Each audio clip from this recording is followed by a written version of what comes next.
Mística Cidade de Deus, capítulo 17 do livro 2, tomo 1, de Santa Maria de Ágreda. Primeiros sofrimentos da Princesa do Céu. Maria Santíssima na sua infância. Deus se lhe oculta suas doces e amorosas queixas. Razão dos sofrimentos da menina Maria. O Altíssimo, que com infinita sabedoria, peso e medida, dirige os seus, determinou exercitar a nossa divina princesa em algumas provações, proporcionadas à sua idade infantil, embora sempre grande na graça, a qual por aquele meio aumentaria com maior glória. Cheia então de sabedoria e graça estava nossa menina Maria. Apesar disso, convinha tornar-se discípula da experiência, nela se adiantando e aprendendo a ciência do sofrimento, por cujo exercício chega à última perfeição e valor. No curto prazo de seus primeiros anos, gozara as delícias e afagos do Altíssimo, dos santos anjos, dos pais, da mestra e dos sacerdotes do templo, pois aos olhos de todos era graciosa e amável. Convinha começasse a ter outra nova ciência e conhecimento do bem que possuía. Ciência adquirida pela ausência e privação do bem, pelo novo exercício que ocasiona as virtudes, mediante o confronto entre o estado das consolações e carícias com a da soledade, aridez e tribulações. Suspensão das visões. A primeira das provações sofridas por nossa princesa foi a interrupção das contínuas visões que o Senhor lhe comunicava. Tanto maior era esta dor, quanto mais desconhecida, desacostumada e mais elevado e precioso o tesouro que perdia de vista, ocultaram-se também os santos anjos. Com a ausência de tantos, tão excelentes e divinos objetos que ao mesmo tempo se esconderam de sua vista, ainda que não se afastassem de sua companhia nem a privasse de sua proteção, ficou aquela alma puríssima ao seu sentir deserta e solitária, e a noite obscura da ausência do amado que a enchia de luz. Atitude da menina Maria. Este sucesso causou surpresa à nossa menina rainha, porque ainda que o Senhor a houvesse prevenido para receber trabalhos, não lhe havia explicado quais seriam. Como o cândido coração da singelíssima pomba não podia pensar ou fazer, se não fosse fruto de sua incomparável humildade e amor, concentrava-se toda nestas duas virtudes. Com a humilhação, atribuía à sua ingratidão não ter merecido a presença e posse do bem perdido. Com abrasado amor, o pedia e procurava com tais e amorosos afetos e dor, que não há palavras que possam encarecê-lo. Naquele novo estado, voltava-se para o Senhor e lhe dizia: amorosas queixas de Maria a Deus, Altíssimo Deus e Senhor de toda a criação, infinito em bondade e rico em misericórdias. Confesso que tão vil criatura não pôde merecer vossos favores. Minha alma com íntima dor receia sua própria ingratidão e vosso desagrado. Se ela me eclipsou o sol que me alentava, vivificava e iluminava, sendo eu remissa na correspondência a tantos benefícios, conheça eu, meu Senhor e Pastor, a culpa de meu grosseiro descuido. Se como simples e ignorante ovelha não soube ser grata e fazer o mais agradável aos vossos olhos, prostrada estou em terra, unida ao pó, para que vós, meu Deus, que habitais nas alturas, me ergais como a pobre e desamparada. Vossas mãos poderosas me plasmaram. Não podeis ignorar vosso barro. E em que vaso depositais vossos tesouros? Minha alma desfalece em sua amargura, faltando-lhe vós, que sois sua doce vida. Ninguém pode sustentar meu delíquio. Sem vós, aonde irei? Para onde voltarei os olhos sem a luz que os ilumina? Quem me consolará, se tudo é penar? Quem me salvará da morte, na ausência da vida?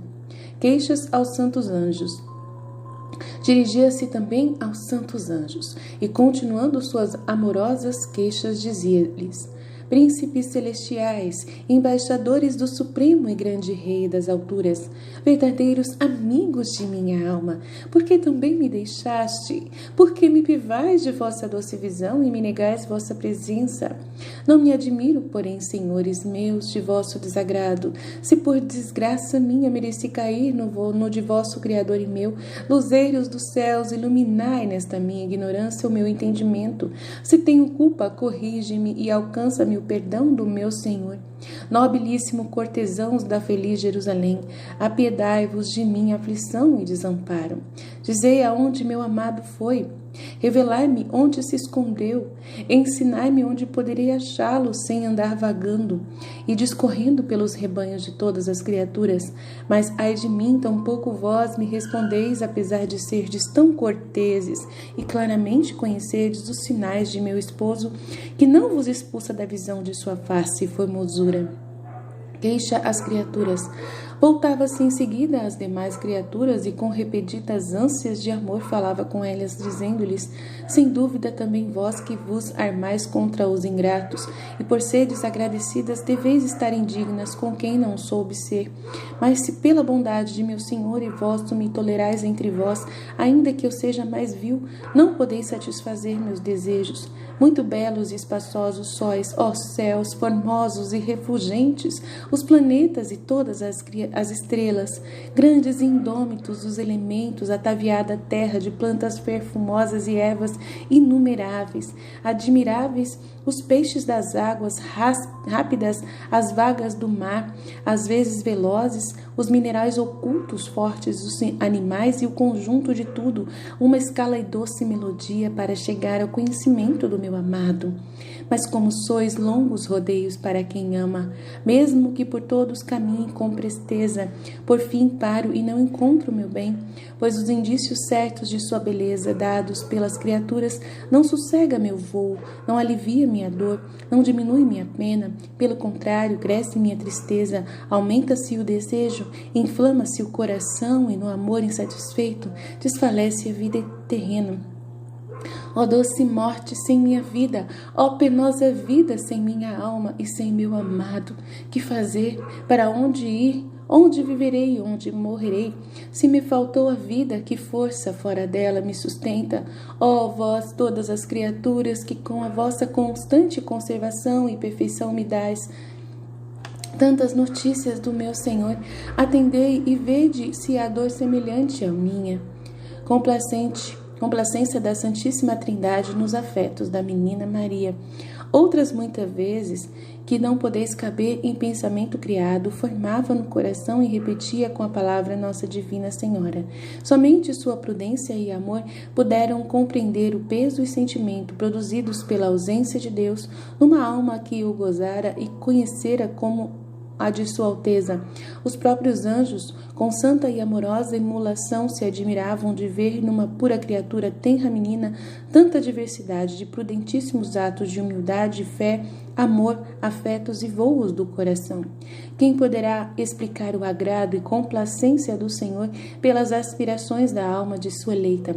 Cada uma feria o coração divino e procedia de maior graça e amor do que havia no coração dos serafins. Se todos eles, na visão da divindade, não sabiam realizar nem imitar as ações de Maria Santíssima, nem guardar as leis do amor com tanta perfeição quanto ela, apesar de ausente e escondido o Senhor, qual seria a complacência que a Beatíssima Trindade sentiria em tais afetos?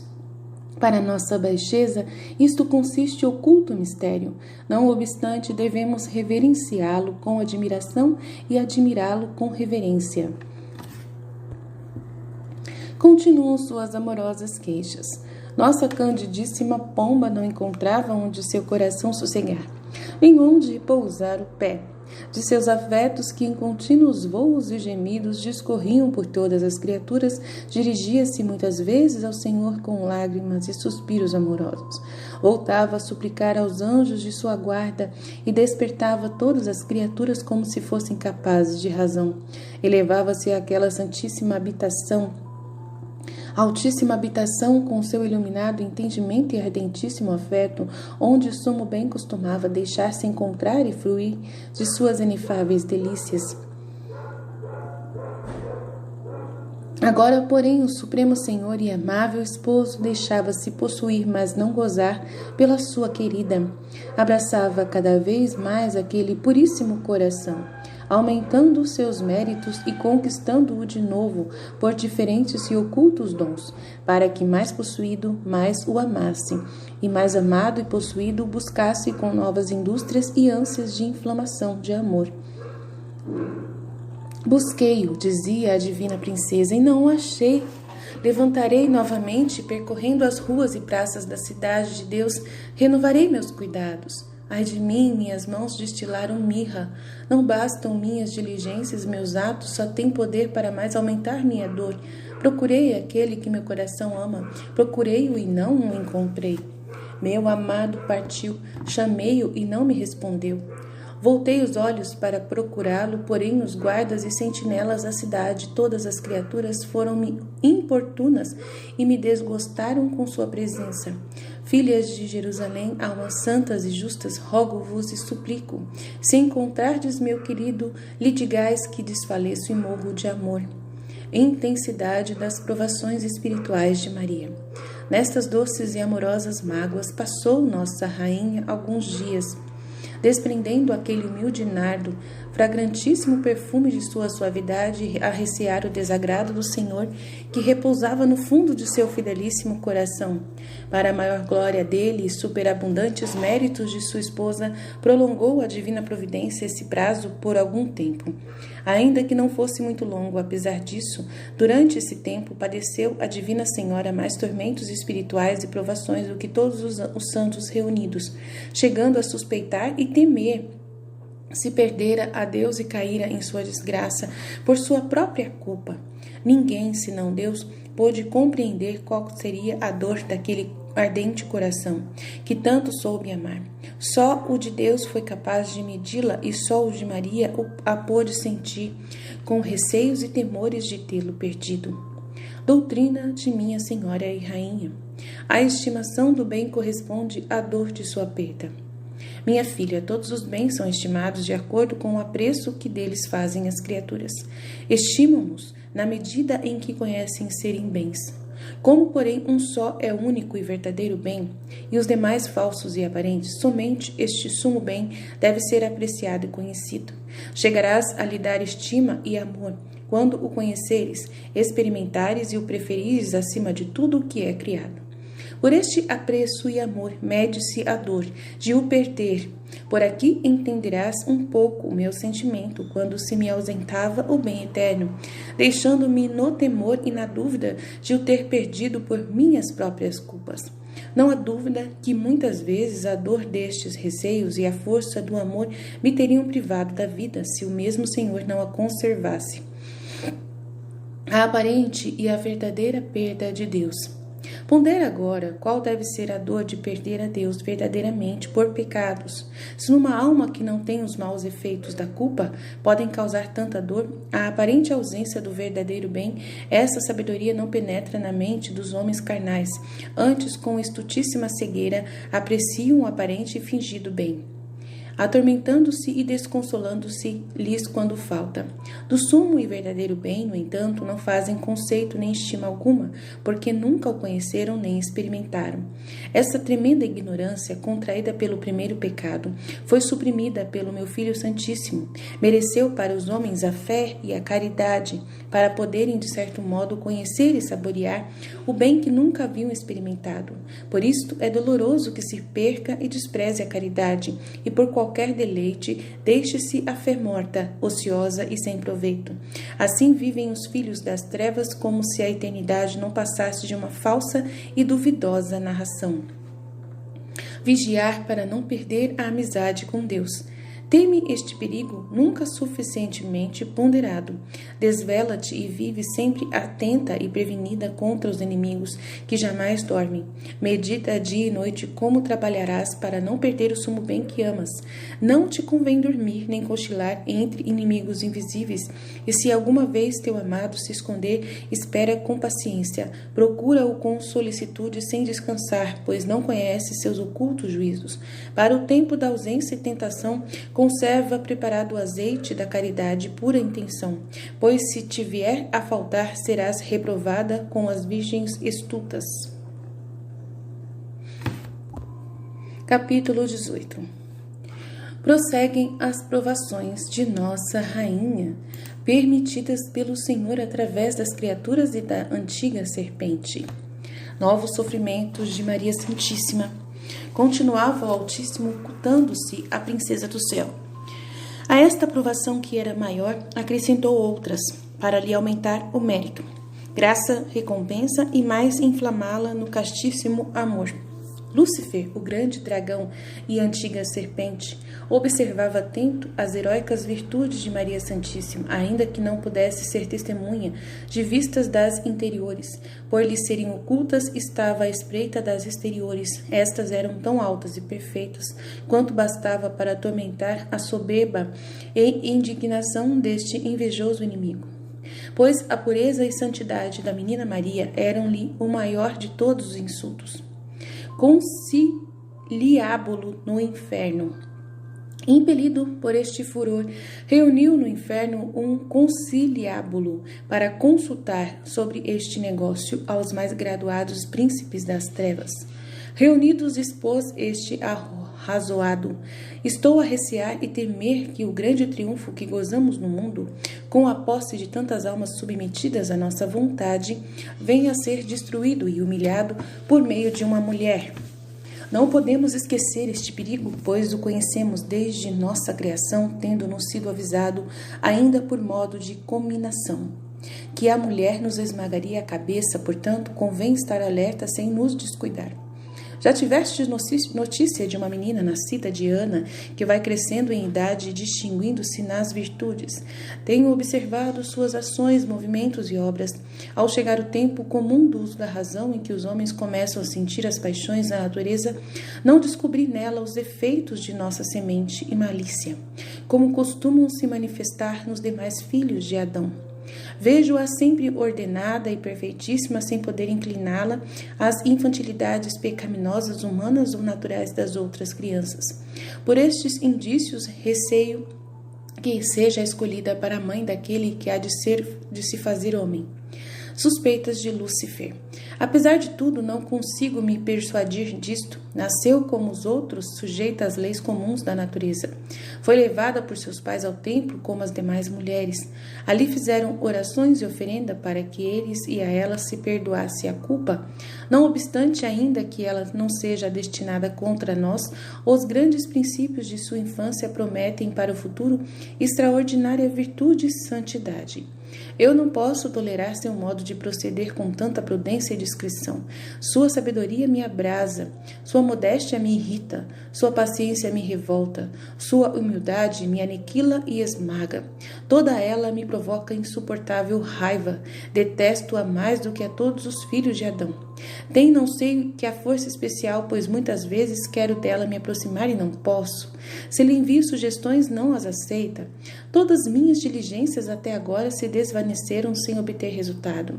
Remediar isto é interesse de todos nós, empregando o maior cuidado para que nosso império não se arruine. Desejo mais a destruição desta única alma do que de todo o mundo. Dizei-me agora que meios usaremos para vencê-la e acabar com ela.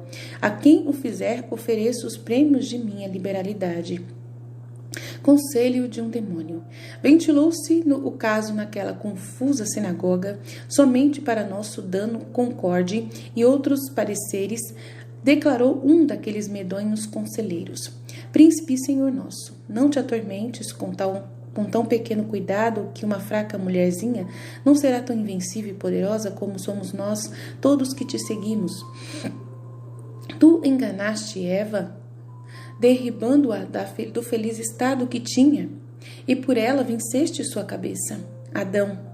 Como então não vencerás essa mulher, sua descendente, que nasceu depois de sua primeira queda? Conta certo com a vitória e para alcançá-la determinemos perseverar em tentá-la, ainda que resista muitas vezes, sendo necessário que abdiquemos em alguma coisa de nossa grandeza e presunção. Não reparemos nisso a troco de conseguir enganá-la. Se não bastar, procuraremos destruir sua honra e lhe tiraremos a vida. Outras sugestões diabólicas. A isto outros demônios, dirigindo-se a Lúcifer, acrescentaram: temos experiência ao poderoso príncipe para derrubar muitas almas? É meio poderoso e eficaz valer-nos de outras criaturas para fazer o que nós mesmos não conseguimos. Por este modo, forjaremos a ruína desta mulher, observando para isto tempo e circunstâncias mais oportunas que se oferecerem em seu proceder. Acima de tudo, importa que apliquemos toda a nossa sagacidade e astúcia para que por algum pecado venha a perder a graça.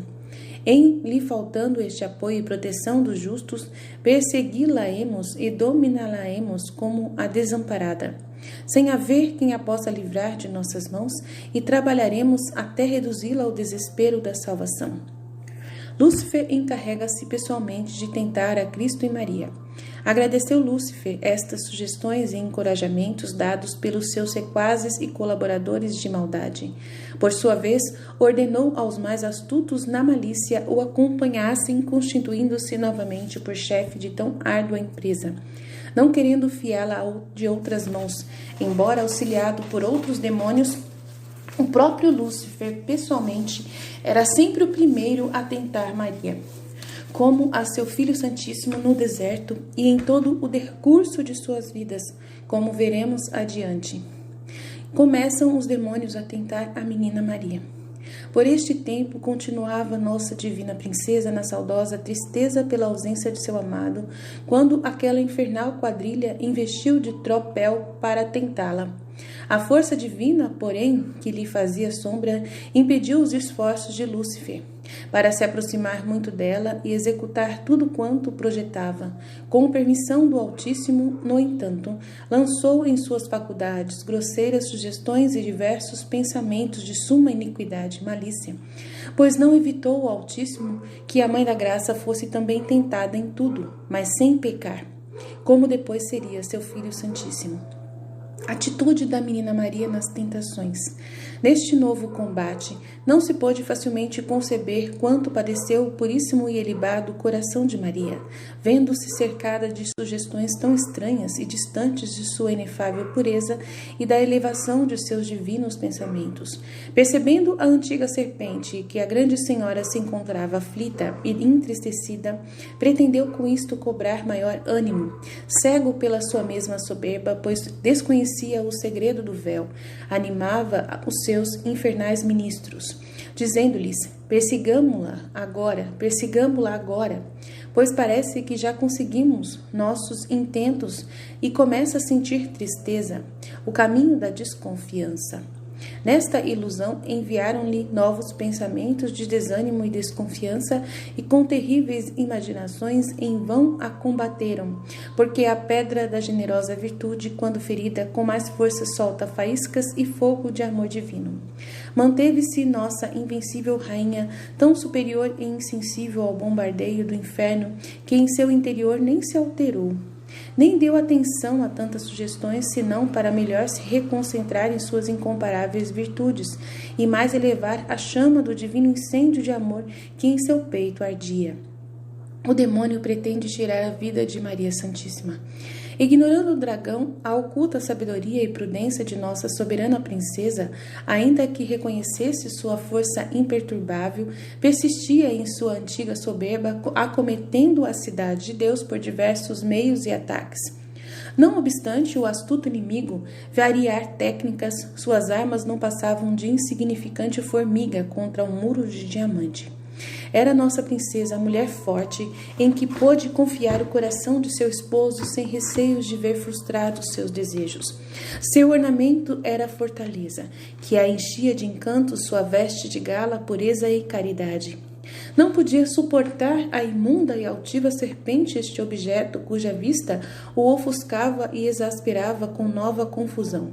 Pretendeu então tirar-lhe a vida, esforçando-se muito com todo o esquadrão de espíritos malignos. Nesta labuta levaram algum tempo sem maior resultado que no resto. Reflexões da Escritura. Grande admiração me produziu o conhecimento deste oculto sacramento. Considerando quanto se exercitou o furor de Lúcifer contra Maria Santíssima durante seus primeiros anos e, por outro lado, a oculta e vigilante proteção do Altíssimo para defendê-la. Vejo quanto o Senhor estava atento à sua esposa escolhida e única entre todas as criaturas. Vejo também todo o inferno transformado em raiva, estreando contra ela tal indignação. Como até então não havia empregado com outra criatura, e a facilidade com que o poder divino desvanecia todo o poder e astúcia infernal. Ó infelicíssimo e mísero Lúcifer, quão maior é tua soberba e arrogância que a tua fortaleza. Não passas de anão, fraquíssimo, para tão louca presunção. Desengana-te e não te prometas tantos triunfos, pois uma frágil menina esmagou tua cabeça e te deixou vencido em tudo e por tudo. Confessa que vales e sabes muito pouco, pois ignorante o maior sacramento do rei que te humilhou mediante o instrumento que desprezavas. Uma criança, fraca mulher, nas condições de sua natureza, como seria grande tua debilidade se os mortais se valessem da proteção do Altíssimo e do exemplo, imitação e intercessão desta vitoriosa triunfadora, Senhora dos anjos e dos homens. A oração de Maria durante a tentação. Entre outras estas tentações e combates, era incessante a fervorosa oração de Maria Santíssima, dizendo ao Senhor: agora, meu Deus Altíssimo, que estou na tribulação, fica comigo. Agora que de todo meu coração vos chamo e procuro vossas justificações, cheguem minhas súplicas aos vossos ouvidos. Agora que padeço violência, respondei por mim, vós, meu Senhor e meu Pai. Sois minha fortaleza e meu refúgio, e por vosso santo nome me livrareis do perigo, me guiareis por seguro caminho e me alimentareis como filha vossa. Repetia também muitos mistérios da Sagrada Escritura, especialmente os salmos que falam contra os inimigos invisíveis. Com estas armas invencíveis, sem perder um átomo de paz, igualdade e conformidade interior, mas confirmando-se sempre nessas disposições, com o puríssimo espírito elevado nas alturas, pelejava, resistia e vencia Lúcifer, obtendo para si incomparável merecimento e complacência do Senhor. Novas tentações por intermédio das criaturas. Vencidas estas invisíveis tentações e combates, começou a serpente novo duelo. Por intervenção das criaturas, insuflou algumas faíscas de inveja contra Maria Santíssima no coração das meninas, suas companheiras, que residiam no templo. Este achaque era de remédio tanto mais difícil por o terem contraído ao ver a exatidão de nossa divina princesa na prática de todas as virtudes, pelas quais em sabedoria e graça crescia diante de Deus e dos homens, onde reponta a ambição da bondade e as mesmas luzes da virtude aprisionam, obscurecem a razão e acendem a labareda da inveja.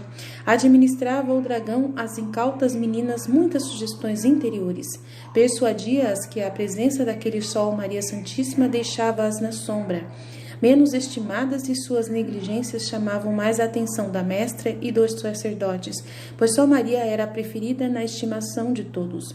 A menina Maria, perseguida e maltratada pelas colegas. Acolheram esta má semente as companheiras de Nossa Rainha, pouco advertidas e adestradas nas batalhas espirituais, deixaram crescer nelas, até degenerar em interior a aversão por Maria Santíssima. Este ódio transformou-se em indignação ao vê-la e tratá-la, chegando a não poderem suportar a modéstia da cândida pomba. Instigava-os o dragão, insuflando nas descuidadas meninas a mesma raiva que ele concebera contra a mãe das virtudes. Persistindo a tentação, começaram a aparecer seus efeitos.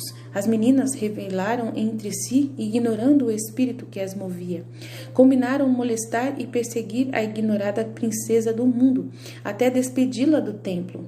Chamando-a à parte, dirigiram-lhe palavras pesadas, tratando-a arrogantemente de farsista, tratando-a hipócrita que só cuidava em conquistar com fingimento as boas graças da mestra e dos sacerdotes, que desacreditava as demais companheiras, murmurando delas, exagerando suas faltas, quando ela mesma era a mais inútil de todas, por tudo isto a detestavam tanto como ao inimigo. A reação de Maria. Estas e outras muitas contumélias foram ouvidas pela prudentíssima Virgem, que, sem se alterar, com serena humildade, respondeu: minhas amigas e senhoras, tendes certamente razão em dizer que sou a menor e mais imperfeita de todas. Vós, porém, minhas irmãs, mais advertidas, haveis de perdoar minhas faltas e ensinar minha ignorância, guiando-me para acertar em fazer o melhor e vos dar gosto. Suplico-vos, minhas amigas, que ainda que eu seja tão inútil, não me negueis vossa graça. Não acrediteis que desejo desmerecê-la, pois vos amo e reverencio como serva. Sê-lo-ei em tudo o que quiserdes, experimentar minha boa com vontade. Ordenai-me e dizei o que desejais de mim. Continuaram as animosidades. Estas humildes, suaves razões da modesta Maria não abrandaram o coração endurecido de suas amigas e companheiras, possuídas pela sanha furiosa do dragão. Pelo contrário,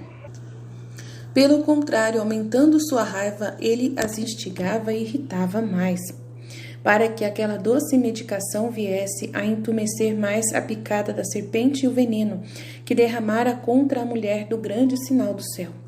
Continuou esta perseguição muitos dias, sem que a humildade, paciência, modéstia e tolerância da Divina Senhora fossem capazes de abrandar o ódio de suas companheiras. Avançou o demônio a propor-lhes muitas sugestões, cheias de temeridade, para agredirem a humilíssima ovelha e a maltratarem até lhe tirarem a vida. Não permitiu o Senhor que tão sacrílegos pensamentos fossem executados. O máximo a que chegaram foi injuriá-la com palavras e dar-lhe alguns empurrões. Esta batalha tratava-se em segredo, sem ter chegado ao conhecimento da mestra e dos sacerdotes. Durante esse tempo ia Maria Santíssima adquirindo incomparáveis merecimentos e dons do Altíssimo, com a oportunidade de praticar tantas virtudes em relação a Deus e às criaturas que perseguiam e odiavam. Por elas fez heróicos atos de caridade e humildade, dando bem por mal, bênçãos por maldições e orações por blasfêmias, cumprindo em tudo o mais perfeito e elevado da divina lei. Para com Deus exercitou as mais excelentes virtudes, rogando pelas criaturas que a perseguiam, humilhando-se e com admiração dos anjos, como se fora a mais vil dos mortais e merecedora de quanto lhes fazia. Todos esses atos excediam a compreensão dos homens e ao mais elevado mérito dos serafins. As perseguições chegam ao conhecimento da mestra e dos sacerdotes. Aconteceu certo dia que, instigadas aquelas meninas pela tentação diabólica, levaram a princesa Maria a um aposento retirado. Ali pareceram-lhes estar mais seguras, cobriram-na de injúrias e desmedidas contumélias para irritar sua mansidão e ver se ela quebraria sua invencível modéstia com algum gesto impaciente. Visto a rainha não estar sujeita a qualquer vício, mesmo por um só instante, quando foi mais necessário a paciência, mais invencível se mostrou, respondendo-lhes com maior agrado e doçura. Ofendidas por não conseguirem seu desordenado intento, puseram-se a gritar, de modo que foram ouvidas no templo, mais do que era costume, produzindo grande surpresa e confusão. Acudiram ao barulho os sacerdotes e a mestra, e permitindo o Senhor esta nova aflição para sua esposa, perguntaram severamente o motivo daquela inquietação. Calando-se a mansíssima pomba, responderam as outras meninas com muita indignação: Maria de Nazaré nos inquieta e exaspera com seu gênio insuportável. Longe de vossa presença nos contraria e provoca de tal sorte que, se não sair do templo, não será possível manter paz com ela. Se a toleramos, se torna altiva; se a repreendemos, zomba de nós, prostrando-se a nossos pés com fingida humildade, para depois murmurar e criar discórdia entre nós. Maria é repreendida pela mestra e pelos sacerdotes. Os sacerdotes e a mestra levaram a Senhora do Mundo a outro aposento e ali a repreenderam com a severidade que merecia o crédito que por então deram às suas companheiras. Exortaram-na a que se emendasse e procedesse como quem vivia na casa de Deus. Do contrário, ameaçavam-na de despedi-la, expulsando-a do templo. Esta ameaça foi o maior castigo que lhe puderam impor, ainda quando tivesse alguma culpa, sendo, não obstante, inocente de todas as que lhe imputavam. Quem tiver luz e inteligência do Senhor para compreender um pouco da profundíssima humildade de Maria Santíssima, entenderá algo dos efeitos em que seu candidíssimo coração produziam esses mistérios, porque se julgava o mais vil dos nascidos e a mais indigna de viver entre eles e pisar na terra. Comoveu-se um pouco a prudentíssima Virgem com esta ameaça e entre lágrimas respondeu aos sacerdotes: Senhores, agradeço o favor que me fazeis, repreendendo-me e ensinando-me, como uma imperfeita e pobre mulher. Suplico-vos, porém, me perdoeis, pois sois ministro do Altíssimo, desculpando meus defeitos, me dirijais em tudo para que eu acerte melhor do que até agora, para dar a gosto à sua majestade e às minhas irmãs e companheiras. Com a graça do Senhor, prometo novamente, começando desde hoje. A resposta da Virgem. Acrescentou Nossa Rainha outras razões de docíssima singeleza e modéstia.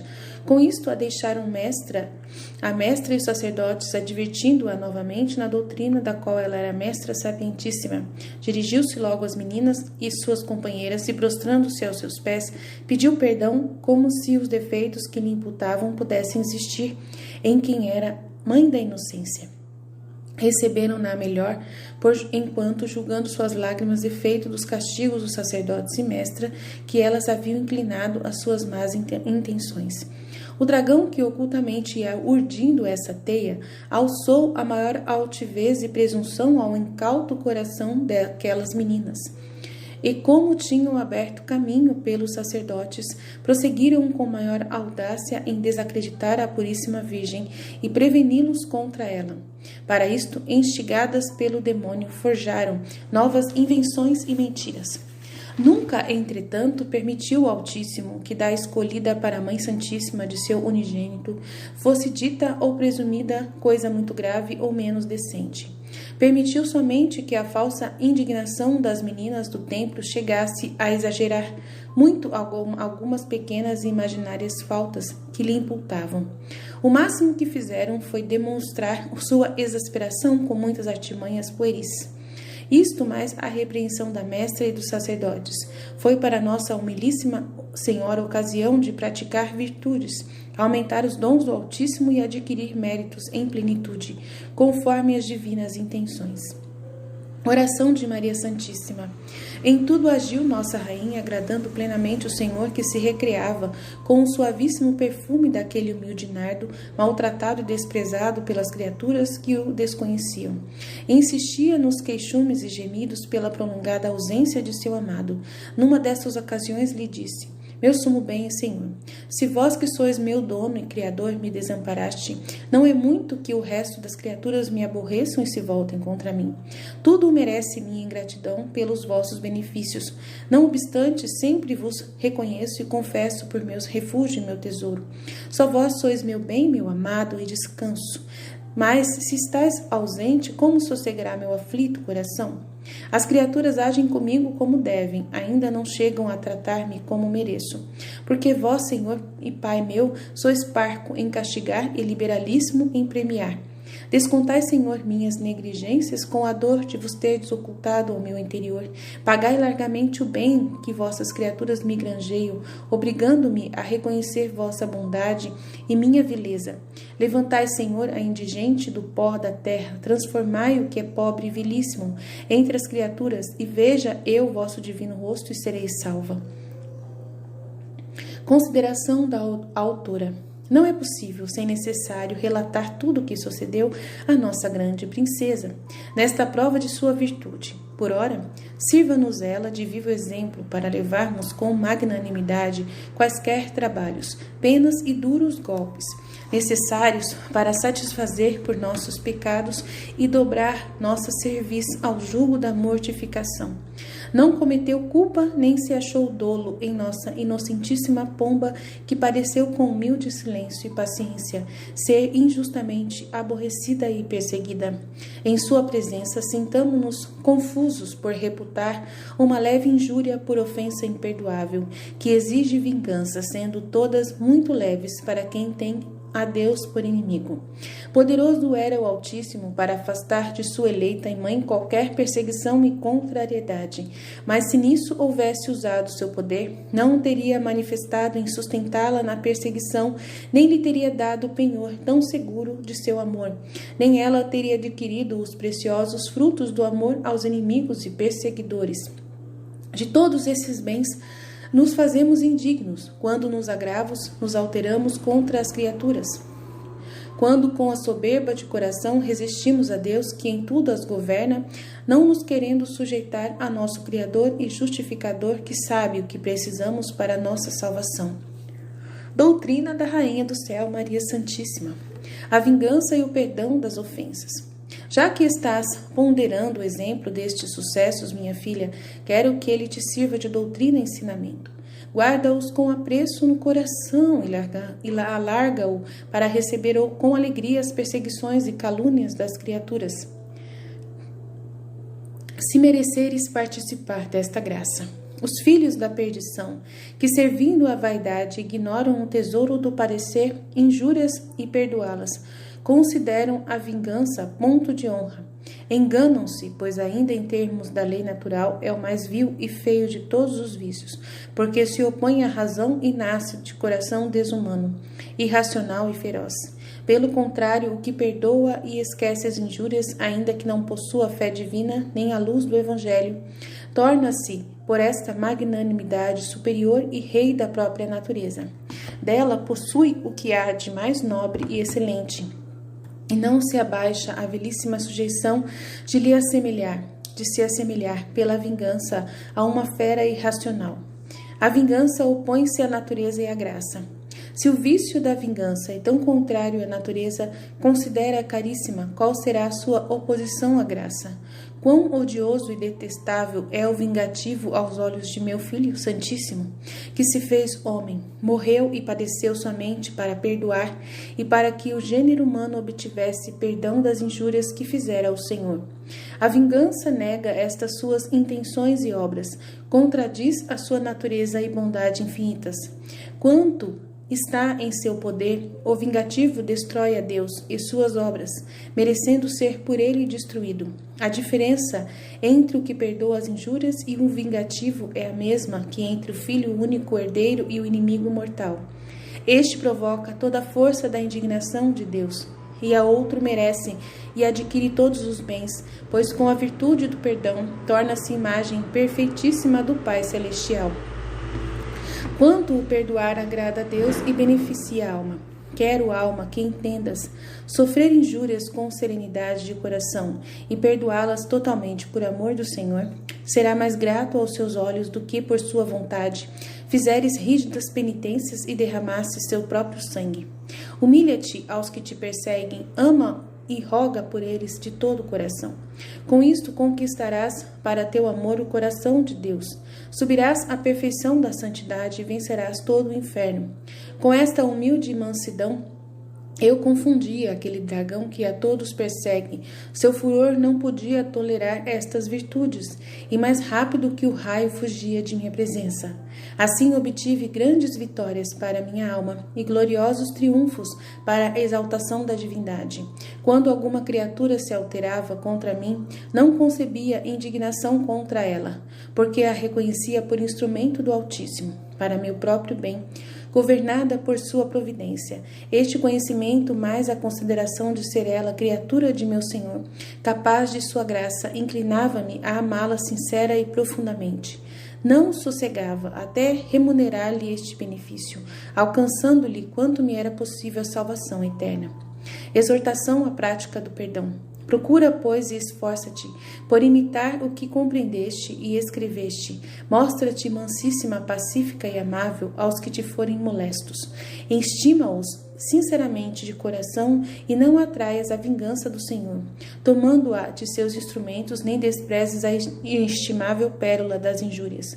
Quanto estiver em teu poder, paga sempre o mal com o bem, agravos com benefícios, ódio com amor, vitupérios com louvores, maldições com bênçãos.